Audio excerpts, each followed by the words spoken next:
कंचन राज सफलता recording studio मोहरा Hajipur Vaishali.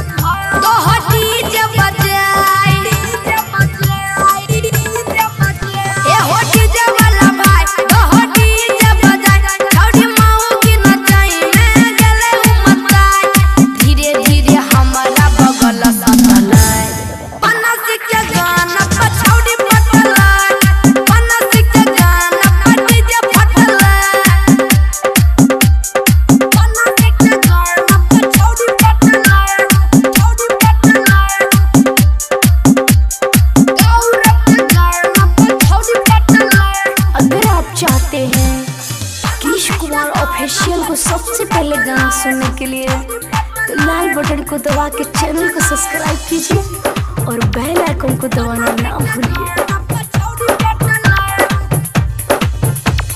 DJ Kanchan Raj Hajipur Vaishali. Mix by Safalta recording studio Mohra Khagaria.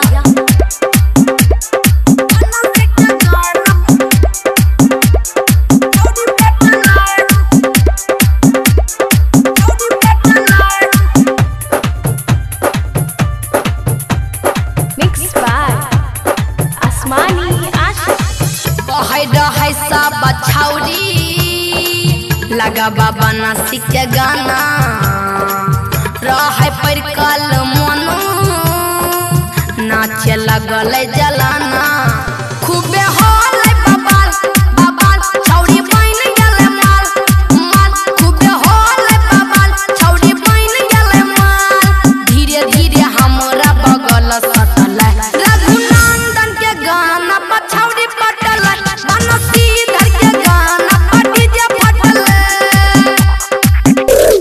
DJ Kanchan Raj Hajipur Vaishali.